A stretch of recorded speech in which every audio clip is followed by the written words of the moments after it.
اللهم صل على سيدنا محمد وعلى آل سيدنا محمد. أعوذ بالله من الشيطان الرجيم. بسم الله الرحمن الرحيم. الحمد لله رب العالمين، والصلاة والسلام على سيد المرسلين وعلى آله وصحبه أجمعين. رب اشرح لي صدري ويسر لي أمري wahlul 'uqdatam min lisani yafqahu qawli. Subhanaka la ilma lana illa ma 'allamtana innaka antal alimul hakim. Wala haula wala quwwata illa billahil aliyyil azim. Kitab Penawar bagi hati, muka surat 44, baris yang keempat daripada atas. Muka surat 44, baris keempat daripada atas. Qala al-muallifu rahimahullahu ta'ala wa nafa'ana bi'ulumihi amin. Telah berfirman Allah Subhanahu wa ta'ala, Ya ayyuhalladzina amanu la tulhikum amwalukum wala auladukum an zikrillah. Artinya, yang mana-mana mereka yang beriman. Mana wahai mereka yang beriman, jangan melalaikan akan kamu oleh segala harta kamu, dan jangan melalaikan kamu oleh sekalian anak-anak kamu. Jangan melalai ini daripada menyebut nama Allah Subhanahu wa ta'ala. Telah berfirman Allah Subhanahu wa ta'ala, Ya ayyuhalladzina amanu la tulhikum amwalukum wala auladukum an zikrillah. Suratul Munafikin. Artinya, yang mana-mana mereka yang beriman, wahai orang-orang yang beriman, jangan melalaikan akan kamu oleh segala harta kamu, dan jangan melalaikan akan kamu oleh sekalian anak-anak kamu. Jangan melalai ini daripada menyebut nama Allah Subhanahu wa ta'ala, yakni daripada sekalian ibadah yang menyebut nama Allah Subhanahu wa ta'ala. Ini sambungan berkaitan dengan kasih akan harta. Kasih akan harta yang menjadi asal dan juga umbi, punca bagi sifat bakhil, sifat kikir, sifat kedeku. Yang mana kikir, kedeku, sifat kecelaan yang lain. Kasih akan harta, sifat kecelaan yang lain. Tetapi kasih akan harta menjadi asal, menjadi punca kepada kikir kedeku, maka diletakkan pada satu bab, satu pembicaraan. Jadi punca kikir adalah kasih akan harta. Kasih akan harta ni adalah satu kelakuan, satu sifat hati yang dicela pada syarak. Kemudian sebagaimana telah disebut sebelum daripada ni, hak berkaitan dengan kikir akan harta, kikir dan juga kasih akan harta, dan juga sifat kecelaan yang lain tu, dia ada hak peringkat-peringkat manakah yang tercela pada syarak, manakah yang tidak dicela pada syarak tetapi merugikan akan akhirah kita. Dia ada dia punya peringkat-peringkat dia lah. Macam contoh bicara bab kasih akan harta. Kita ni secara umumnya hati kita memanglah kasih dan sayang kepada harta kita. Kasih dan memang sayang kepada harta benda yang ada pada tangan kita. Kasih akan rumah tangga, kasih akan kebun, kasih akan kereta, kasih akan macam-macam yang ada di kita. Manakah kasih akan harta yang dicela pada syarak? Kasih akan harta yang dicela pada syarak yang menyebabkan kikir kedeku daripada kewajipan agama. Itu hak dicela pada syarak. Kalau kasih akan harta yang menyebabkan kikir kedeku daripada sedekah-sedekah yang sunat, itu tidak dicela pada syarak tetapi merugikan akhirah kita. Merugikan akhirah kita apabila kita kasih akan harta yang menyebabkan kita sayang daripada sedekah-sedekah yang disunatkan. Jadi kita jadi sayang kedeku daripada sedekah-sedekah yang sunat ni, puncanya apa? Punca kerana kita kasih sayang ke wang ringgit kita, menyebabkan kita jadi kikir kedeku daripada sedekah-sedekah yang sunat. Ini tidak tercela pada syarak tetapi merugikan akhirah kita. Sebab apa? Sebab untuk bekalan akhirah, tuntutan sunat ni sangat penting. Sebab itulah meninggalkan perkara sunat dalam kitab disebut rugi yang amat sangat. Adapun hak kewajipan, hak tu seksaan terus hak tu. Tinggal kewajipan, hak tu habislah kitanya di hari akhirat. Tinggal perkara sunat, rugi, sangat rugi kita di hari akhirat dalam keadaan kewajipan kita sendiri pun bukan sempurna sangat. Takkan kita nak menghadap Allah Subhanahu Wa Taala untuk kehidupan selama-lamanya hanya nak bermodalkan dengan perkara-perkara wajib saja. Jadi kita hanya nak berbekalkan dengan perkara wajib saja untuk kita menghadapi kehidupan yang kekal abadi. Perkara wajib ni sikit sangat.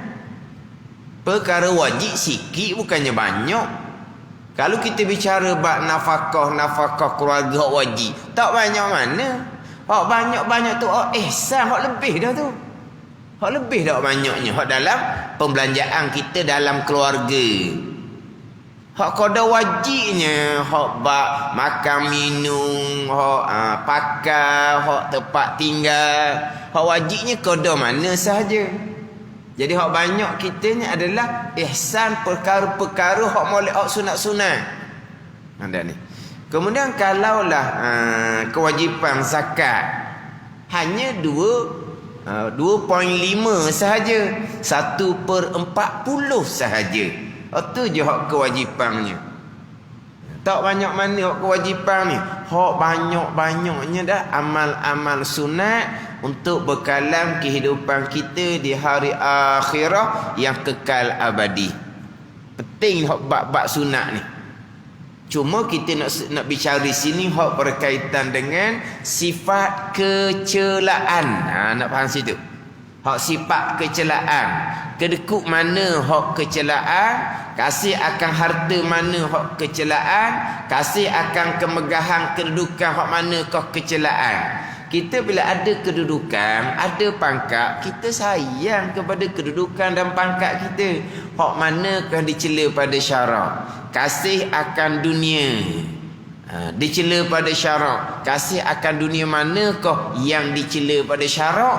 Kasih akan dunia manakah yang merugikan akhirah kita?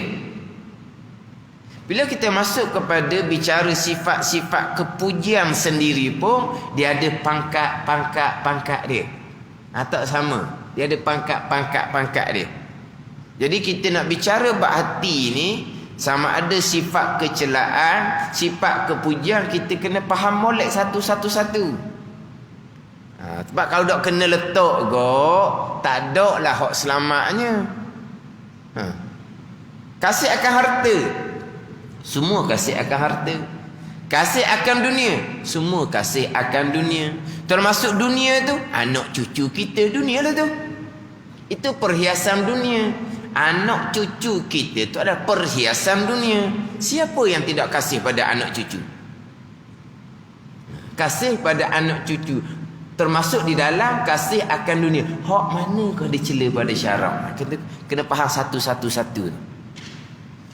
Sama nanti kita bicara sifat kepujian. Sifat kepujian hak paling rendah, hak mula-mulanya hak mana? Hak pertengahan sifat kepujian. Sifat kepujian hak atas sekali. Ada satu-satu tu. Sifat kepujian hak paling rendah. Duduk hati tangga tu duduk dalam sifat kepujian dah. Tapi sifat kepujian tu hak paling rendah dah tu. Dia kena naik sedikit. Hak ni tak boleh nak buat ni. Sebab apa? Hak ni bicara hati, bicara luar, kita boleh usaha buat hak zahir. Hak hati nak buat macam mana? Hak dalam ni dia kena satu peringkat. Dia bukan boleh naik gitu. Cuma bila kita masuk pada tajuk bicara sifat kepujian, kita akan mula bicara hak paling rendah dulu. Barulah bicara hak naik atas kurniaan Allah Subhanahu wa taala. Sama juga kita bicara sifat kecelaan, kita bicara hak sifat kecelaan dahulu. Kemudian barulah pergi kepada nak menghilangkan sifat yang merugikan akhirah kita. Permulaan nak membersihkan hati dari sifat kecelaan. Kemudian nak membersihkan hati daripada sifat yang merugikan akhirah kita. Akhir sekalinya nak membersihkan hati daripada selain daripada Allah. Tu. Nak membersihkan hati daripada selain daripada Allah. Tu sampai maqam fana, maqam aulia. Bukan sifat kecelaan, tu awal-awal lagi dah. Bukan sifat yang tidak dicela tetapi merugikan, tak ada awal-awal lagi dah. Akhirnya bersih hati daripada aghyar dan akdar. Bersih hati daripada selain daripada Allah, lenyap dia basirah. Bersih hati daripada akdar, kekeruhan lalai. Siapa tu? Maqam aulia. Apa ada? Licing tidak ada. Di hati tidak ada. Yang ada hanyalah Allah Subhanahu wa taala. Begitu juga apa yang pergi pada sifat kepujian. Taubah. Taubah peringkat muqarrabin. Atas sekali. Kita taubah peringkat syariah. Kemudian ikhlas peringkat muwahhidin, peringkat muhibbin. Muwahhidin mana tu? Maqam aulia. Muhibbin mana? Maqam aulia. Muwahhidin ni orang yang mentauhidkan Allah, tauhid khassah, bukan tauhid fardu ain kita. Orang yang mahabbah akan Allah, mahabbah khassah. Mana mahabbah khassah? Yang ada di hati hanyalah kekasihnya sahaja, iaitu Allah Subhanahu wa taala. Tu. Yang ada ikhlas peringkat tu. Tawakul peringkat aulianya macam mana? Umpama mayat di hadapan yang memandikan mayat, senyap dik tak punya apa, hati tak ketek pun. Mayat ada hati ketek apa? Ada pun. Tu sampai tahap tu. Dia ada peringkat. Ni jangan buat lopak ni. Dia kena bubuh satu. Kena pastikan bertepatan dengan syariat. Kita nak membicara bab hati.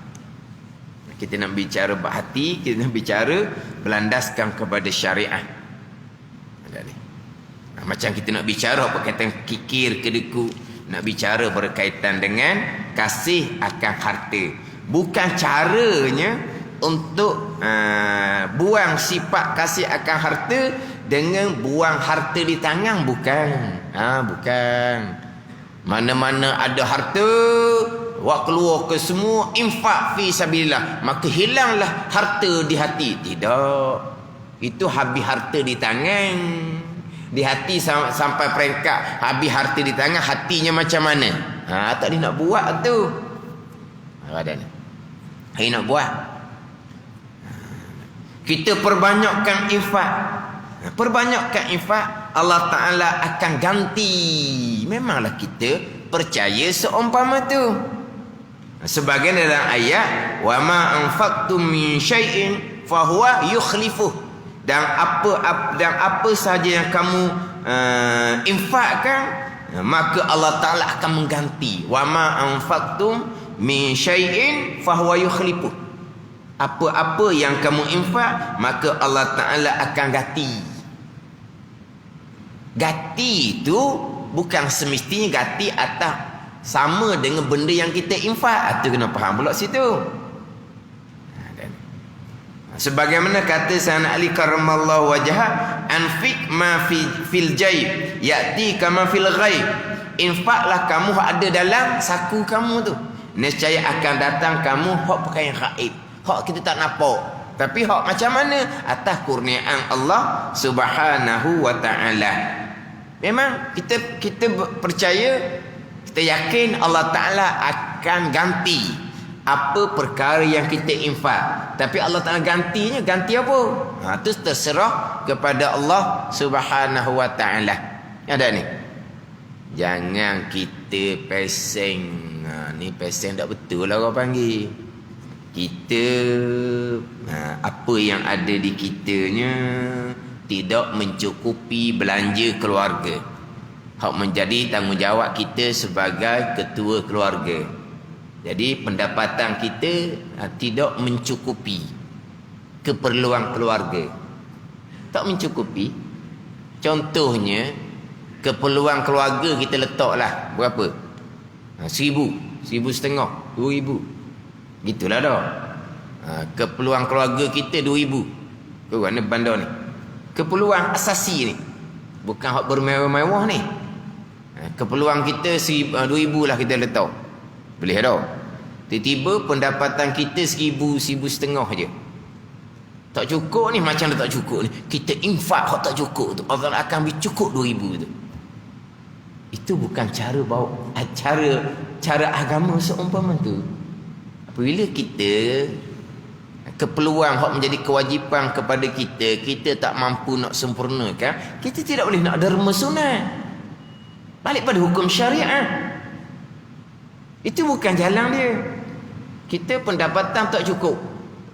Kalau ngam-ngam tu okeylah, ni bukan ngam-ngam. Tak cukup. Kalau ngam-ngam panggil apa? Sedang molek. Sedang molek itu tak apalah, kita mana ni? Berbelanja secara berhemah lah. Sebab ngam-ngam ni tak boleh terlebih belanja ni. Okey lagi. Tapi kalau dah tak cukup, betul macam mana? Kita infak hak pendapatan kita. Allah akan ganti cukup-cukup nanti. Itu hukum mana nak ambil gitu? Kita kalau kewajipan kita tak mampu nak sempurnakan, kita tak boleh guna hak tak mampu nak sempurna tu untuk perkara sunat. Ni. Kalau orang amal seumpama tu, kau tunggu masa. Keperluan 2,000. Pendapatan 1,000, 1,500 je. Lepas tu kenapa siapa rumah isteri tanya, apa jadi 1,500 pun ada ni, tak ada 200, 300 ni. Infak apa kita tak cukup belanja ni, nanti Tuhan ganti, bolehlah 2,000. Tunggu depan rumah. Tunggu depan rumah. Fahuwa yukhlifuh, Allah Ta'ala akan ganti. Allah Ta'ala akan ganti, tidak semestinya ganti berbentuk keperluan kita tu. Allah Ta'ala ganti dengan kesihatan kita. Dan kita jangan lupa, yang kita belanja keluarga kita itu infak yang wajib. Kita belanja keluarga kita ni hanya setakat pergi Jambang je ke kita ingat? Kita belanja keluarga kita kan, tak ada pedah bagi Jambang belaka. Tak, itu infak yang wajib kepada kita. Ada ni. Bukan infak yang sunat. Yang paling lebihnya kita infak sunat kepada keluarga kita, itu lagi lebih. Tapi ni nafkah ni infak yang wajib. Tuhan akan ganti, memang Tuhan akan ganti lah, insya-Allah, kita yakin. Tapi bukan dengan cara bila keperluan keluarga kita tak mampu kita sempurnakan, kita pergi infak hak sunat. Tunggulah nanti Tuhan akan mencukupkan. Fa huwa yukhlifu, maka ia Allah Taala akan mengganti. Syariat abuh mana pula seumpama tu. Ni bukan belaka lah ni. Kena balik pada syariat. Kita kemampuan kita terhad, kita sempurnakan qada-qada nafkah, itu infak yang wajib. Kita yakin fahuwa yukhlifu, Allah Ta'ala akan ganti dengan kesihatan, ganti dengan ketenangan.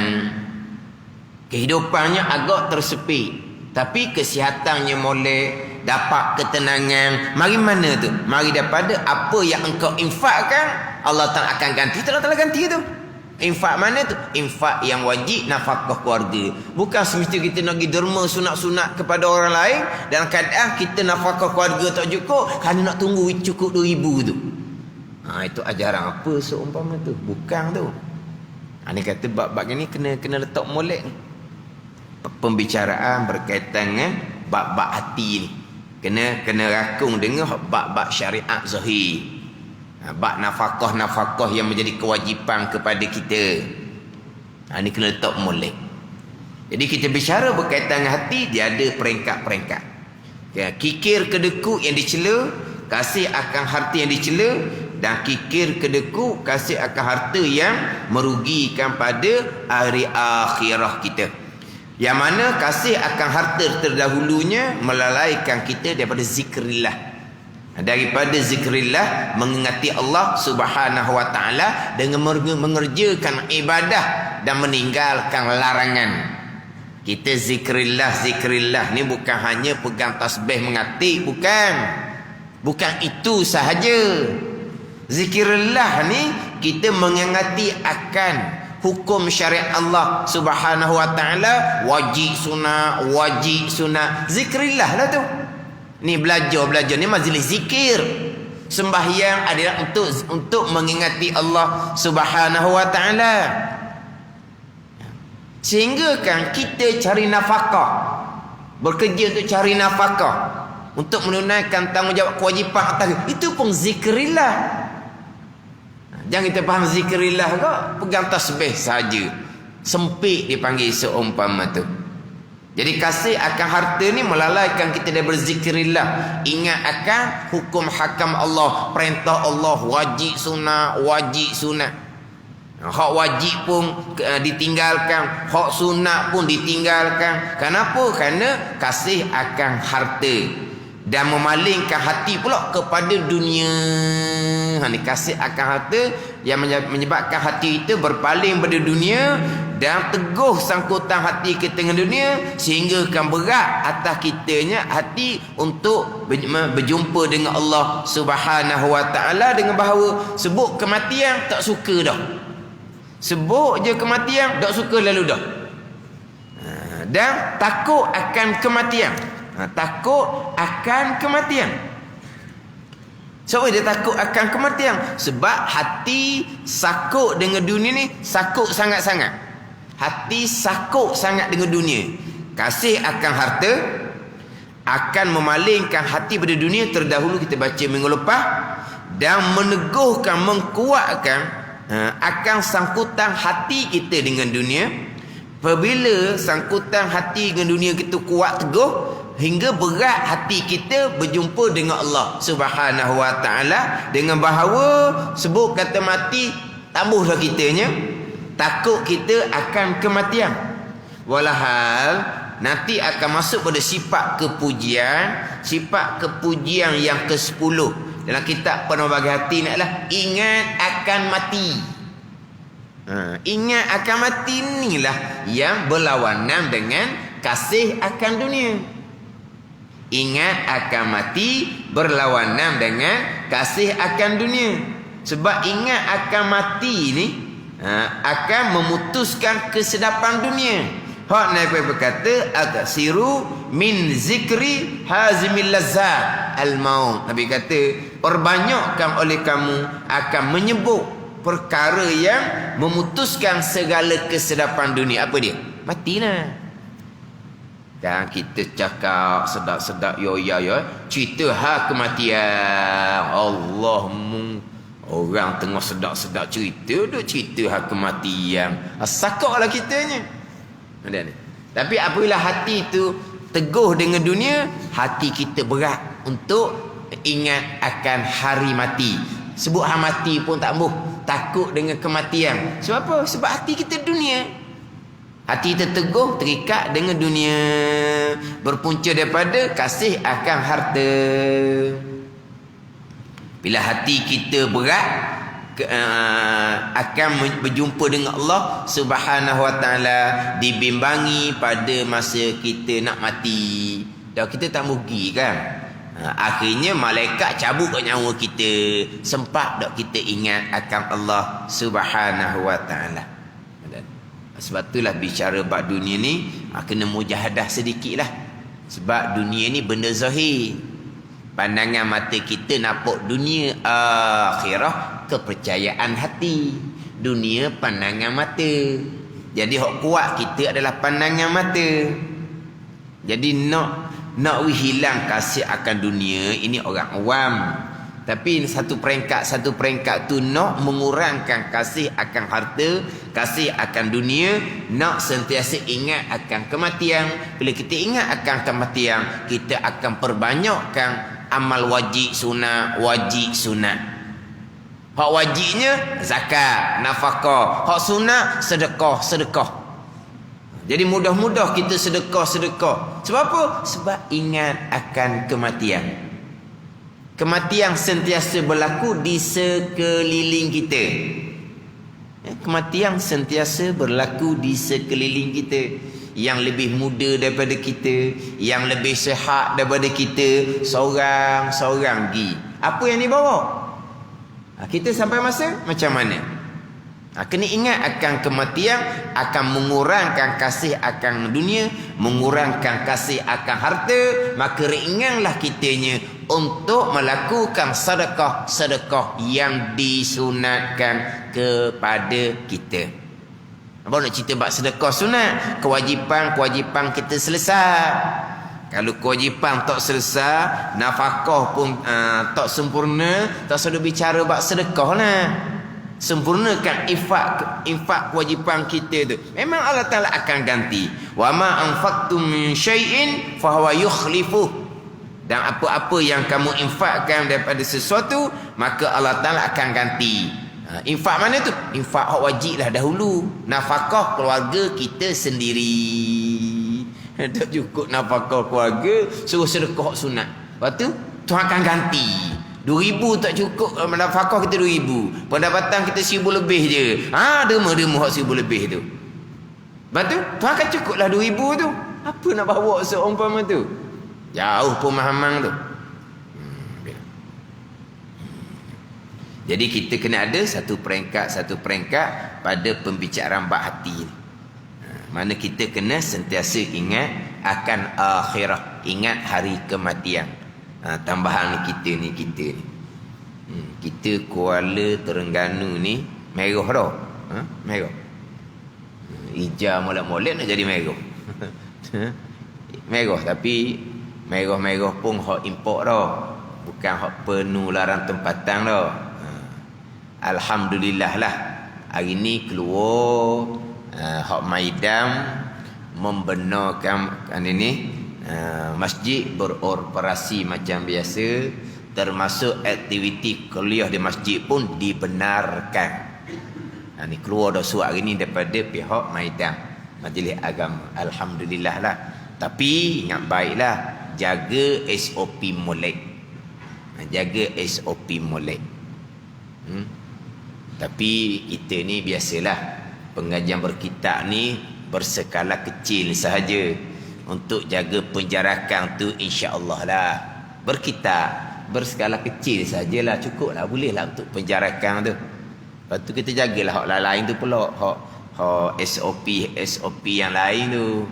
Hak kata jangan bersalam, pakai mask, kita ikut belakalah.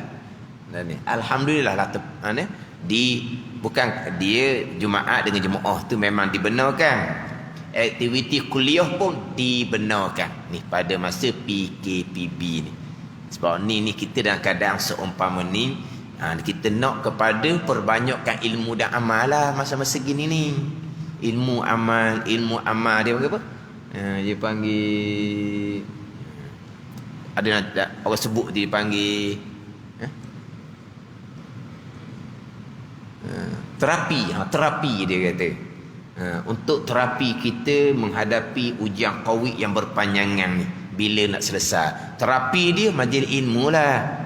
Ilmu amal tu terapi. Kalau kita tak ada majlis ilmu, duk sekung rumah, duk sekung. Ya, duk main telefon TV. Tak, macam mana dengan kita hati nak menghadapi ujian ni. Dan kita mudah-mudahan dengan kebenaran hak tadi ni, kita boleh buat kuliah macam biasa. Kemudian tempat-tempat yang memang hak agak berat sedikit itu PKP, mereka memang tidak ada kuliah. Bukan kata kuliah semua Jumaat pun bilangan terhad 5 orang ke berapa orang, gitu je. Tempat-tempat PKP tu Jumaat pun bilangan yang sangat terhad. Kuliah memang tak ada. Tapi dengan tempat kita dibenarkan kuliah seumpama ni, alhamdulillah. Mana mereka-mereka yang berada di tempat yang tak ada kuliah, mereka boleh jugalah. Boleh juga, mana masa digunakan untuk belajar. Dan bila tak lagi ke mana-mana dah, nak buat apa rumah? Nak buat apa? Kalau tak ada program-program kuliah, akhirnya main telefon lah. Habis masa gitu je. Ada ni. Tapi dengan hak kuliah-kuliah agama ni, alhamdulillah. Tapi kita kena jaga molek. Bahagian kita SOP yang ditetapkan, kita kena jaga diri kita sendiri. Tak perlu orang lain yang peringatkan kita. Kita jaga diri kita, jaga keluarga kita. Ni ujian daripada Allah Subhanahu wa taala. Tambahan lagi lah, kita nak ingat akan akhirah. Nak ingat akan kematian. Dunia seumpama sekarang. Hebat manusia. Mari makhluk Allah yang halus sahaja, satu dunia lumpuh. Hebat manusia, hebat. Hebat manusia. Tapi mari makhluk yang halus je, lumpuh manusia. Mana apa ni? Dunia milik Allah. Bila masa Allah Ta'ala akan hancurkan dunia yang sementara, selama-lamanya akhirah. Jadi apa yang ada di kita, wa imma harta ke, wa imma pangkat ke, wa imma dunia ke, kita palingkan biar jadi bekal akhirah kita. Kerja buat kita pun biar jadi bekal akhirah. Bila kita dipandu dengan agama, kerja kita pun dipandu oleh agama, dipandu oleh hukum. Kerja tu pahala kerana nafkah. Dalam kerja kita jaga hukum hakam, itu kewajipan, bukan perkara sunat. Kita kerja untuk nafkah keluarga, tapi dalam kita bekerja, kita jaga hukum hakam. Hak tak betul dengan hukum hakam, kita tak buat. Mana apa tu? Kita jaga kewajipan. Itu bukan pahala sunat tu pahala wajib. Sebab apa? Sebab kita dipandu oleh agama, dipandu oleh akhirah. Mana kerja buat kita tu akhirah belaka. Cara kerja kita jaga, pendapatan kita dapat daripada kerja yang kita jaga, hak pendapatan kita guna untuk akhirah. Guna untuk akhirah. Jangan faham kata derma sunat semata-mata. Untuk keluarga kita tu pun, kita mencukupkan keluarga kita, itu akhirah. Kita bantu anak beranak kita, akhirah. Kita kepada mak ayah kita, tu akhirah. Mana kalau kita letak agama di hadapan, akhirat di hadapan, walaupun rupa tu dunia sekalipun, akan jadi akhirah. Tapi kalau tidak duduk agama di hadapan, walaupun rupa akhirat sekalipun, hanya dunia semata-mata. Nak letak agama di hadapan, bukan di mulut. Nak letak agama di hadapan dengan ilmu. Kita nak hidup dipandu dengan agama, dipandu dengan akhirah, kena ada ilmu agama, kena ada ilmu akhirah. Bola hidup kita dipandu dengan agama, dipandu dengan akhirah. Tapi kalau ilmunya tidak ada, rupa akhirat sekalipun hanya dapat bahagian dunia, dipuji orang, kita orang rajin buat amal ibadah. Tapi akhirat ada bahagian kedua. Kalau tidak dipandukan dengan ilmu, tidak akan ada bahagian akhirat. Walaupun rupa akhirat sekalipun. Tapi kalau dipandu oleh agama, oleh akhirat, perkara yang rupa dunia, kerja buat rupa dunia akhirat. Bukan semata-mata jadi dunia.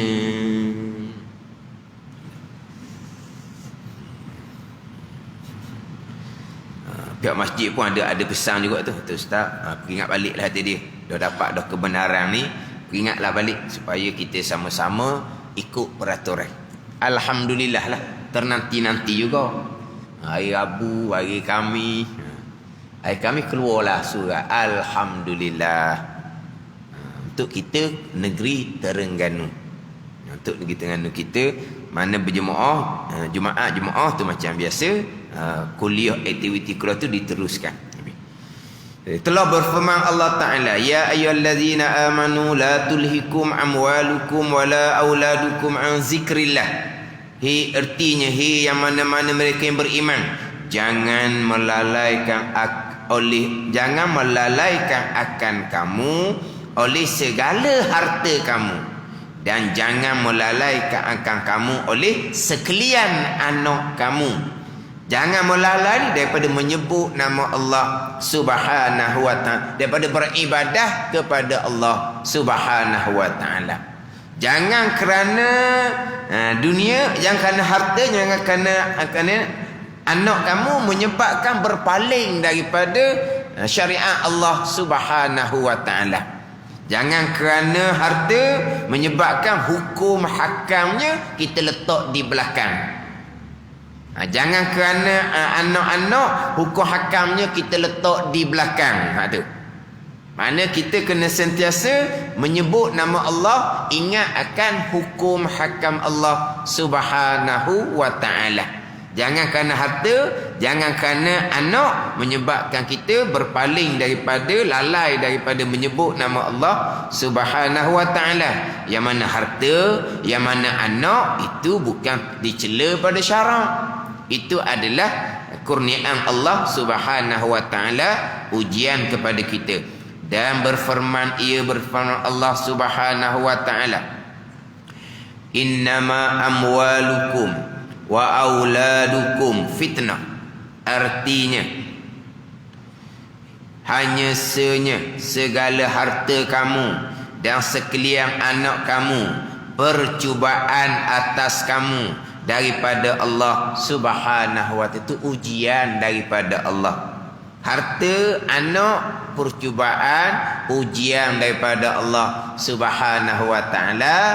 Dalam percubaan ujian ni lah, ada yang berjaya, ada yang tidak berjaya. Hak berjaya pula ada markah-markah lah pulaknya. Kan hak berjaya kan, ni percubaan, ni percubaan, ujian. Jadi percubaan ujian ni, hak gagal. Hak berjaya tak samalah. Hak berjaya atas tong lah. Atas tong ni dah. Atas tong. Berjaya juga. Tapi atas tong je. Abang apa? Ngam-ngam lah tu. Panggil ngam-ngam tau. Atas tong. Ada hak berjaya lebih sikit. Ada hak berjaya sungguh-sungguh atas percubaan ujian daripada Allah dengan harta dan anak-anak. Mana berjaya sungguh-sungguhnya? Harta bekal akhirah, anak bekal akhirah. Tu hak berjaya sungguhnya. Kalau harta tidak ada, macam mana kita nak infak jalan akhirah? Kalau anak kita tidak ada, jadi ibadah kita hanya setakat kita je. Apa? Tulang pak kerak kita je. Cukup ke tulang pak kerak kita? Tapi kalau ada anak-anak, anak-anak buat ibadah, kita dah buat ibadah. Ada ni. Kita semayang maghrib, semayang sekali je. Isyak kita semayang sekali je. Tu anak-anak kita semayang maghrib isyak, pahala kita belaka lah tu. Ada ni. Kita semayang maghrib sekali, semayang isyak sekali, rajin macam mana pun sekali je. Dia tak ada semayang 2 kali. Malaikat semayang kedua tu diulang kerana nak berjemaah, tu cerita lain. Tapi kita sembahyang maghrib sekali, sembahyang isyak sekali. Lepas tu anak kita sembahyang maghrib juga. Anak kita sembahyang isyak juga. Anak kita ke mana? Seorang. Boleh kau dah seorang? 2 orang. Boleh kau dah 2 orang? Mana berganda dah bahagian kitanya. Kalau jadi kita berjaya percubaan ni. Kalau tak berjaya, anak kita semayang juga. Semayang betul ke tak? Tak. Kenapa tak betul? Kerana kita dah ajar. Sungguhlah kita di padang mahsyar pula. Benda yang sama je. Ya, anak kita semayang, puasa dah tinggal. Dan ilmunya macam mana? Kita ajar ke tak? Akidahnya macam mana? Kita ajar ke tak? Orang tak ada anak ni, tak ada lah pahala daripada ibadah anak. Dosa tak ada. Tak ada dosa. Tapi gitulah. Dia seorang ni, kalau untung pun untung sikit sangat. Untung seorang lah. Kalau rugi pun rugi kepada seorang. Tapi kalau anak-anak ramai, kalau untung besar. Tapi kalau rugi, bankrupt kita. Mana? Macam orang buat kerja lah. Orang buat kerja. Hak kerja kodok-kodok. Kerja untuk kodok cukup makan. Kerja untuk seorang. Kalau jual pun jual kodok-kodok cukup belanja je. Kodok-kodok cukup nak makan seorang ni. Jual kodok-kodok tu. Kalau untung pun tak banyak mana. Kalau tak berjaya rugi pun tak rugi mana. Kecil je. Tapi ada untung. Adalah untung sikit-sikit. Tapi kalau niaga besar, untungnya besar, kaya raya. Tapi kalau rugi, bankrupt, kena lari. Sebab apa? Sebab orang kita berhutang duk cari kita siang malam. Dah bankrupt, muflis dah ni. Gitulah. Mana ni? Memanglah kalau kata kita negara kecil, risikonya rendah. Tapi untungnya mana? Kalau kita seorang diri, tak ada risiko. Tapi untungnya mana? Tak ada. Sebab apa? Sebab harta anak ni bekalang akhirah kita. Tapi kalau kita betul cara buatnya. Kalau tak betul cara buat, kalau rugi kot parah lah. Kalau rugi parah. Ini yang panggil percubaan daripada Allah Subhanahu wa ta'ala. Allah Ta'ala beri harta, percubaan daripada Allah Subhanahu wa ta'ala. Allah Ta'ala kurniakan anak-anak cucu, percubaan daripada Allah Subhanahu wa ta'ala. Berjaya, tak berjaya. Berjaya pula ada peringkat dia.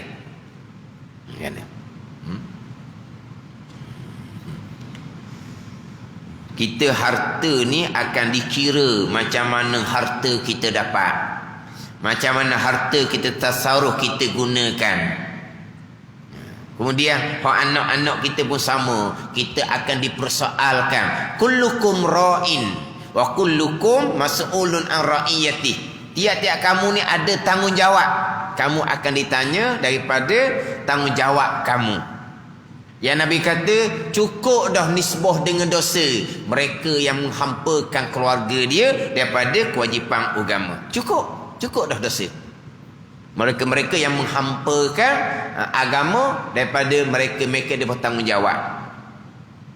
Mana? Ini percubaan ni kita kena kira lah. Percubaan ni tak ada lah keluar CJ surat. Kalau keluar CJ surat senang kita baiki. Keluar markah merah tak lulu. Kita usaha pula lain kali. Pak ni kita kena muhasabah sendirilah. Harta yang Tuhan kurnia kepada kita itu percubaan daripada Allah. Macam mana kita dengan percubaan harta?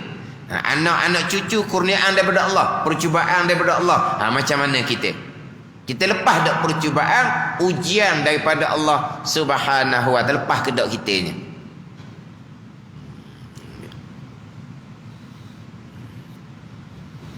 Kalau kita atur molek harta jadi akhirah, untung besarlah kitanya. Kita atur molek anak kita jadi akhirah, untung besarlah kitanya. Anak jadi akhirah ni bukan kata tinggal belajar dunia. Belajar dunia pun dipandu dengan agama. Belajar dunia sekalipun, berasas agama akidah kita lengkapkan. Berasas agama semayabang kita lengkap. Bicara berhati pun kita lengkapkan. Kada tu saja. Bukan nak banyak pun untuk asas agama. Kalau nak jaganya amal agama. Dan belajar dunia pula, kita jadikan dunia itu sebagai jambatan kita kepada akhirah. Tak apa lah. Tu kata kena pandu dengan agama.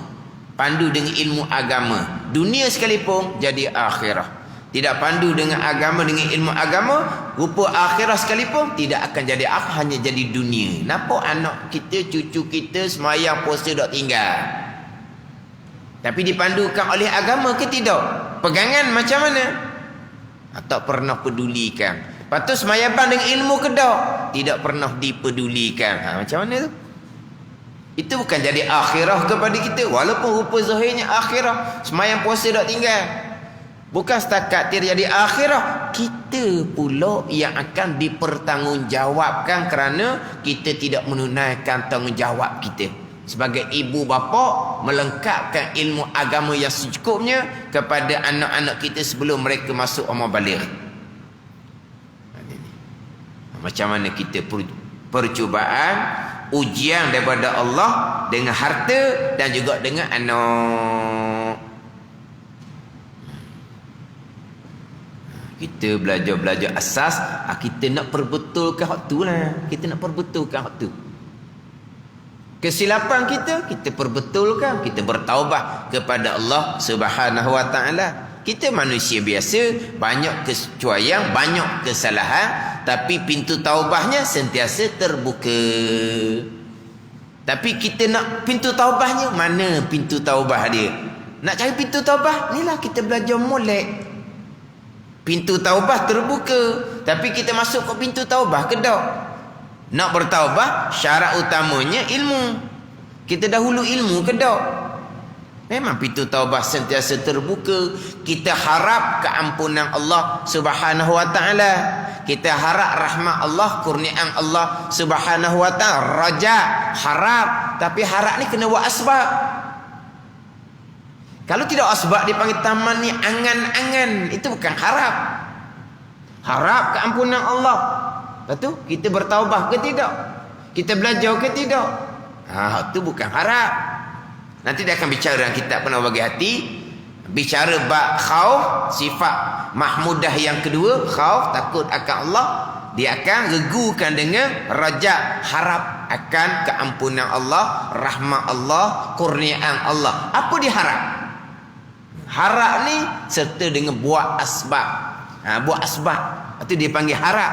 Tanpa buat asbab, taubahnya tidak, belajarnya tidak, itu bukan panggil harap. Itu dia panggil angan-angan. Tamanni dia panggil angan-angan. Harap keampunan Allah, harap rahmat Allah. Jalannya macam mana? Jalannya macam mana? Jadi umniyah jadi angan-angan kosong semata-mata. Itulah kita dalam bab ni kena tekan semua hak berkaitan dengan ilmu asas. Ni kena ulang-ulang, kena tekan. Sebab banyak perkara yang kita kena ini muhasabah akan diri kita dan juga akan keluarga kita.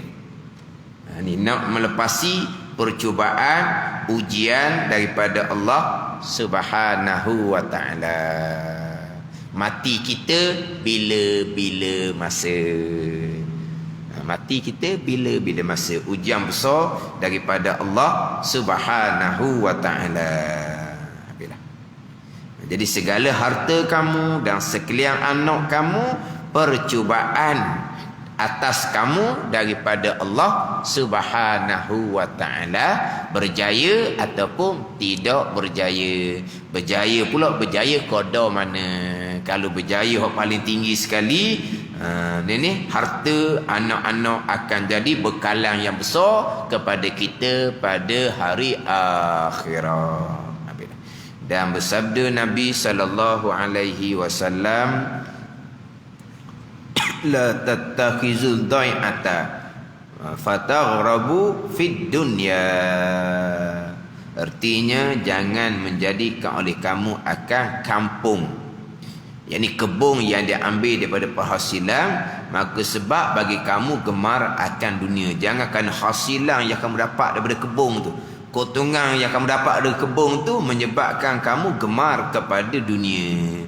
Bukan kata tak boleh ada kebun, bukan kata tak boleh dapat hasilan kebun.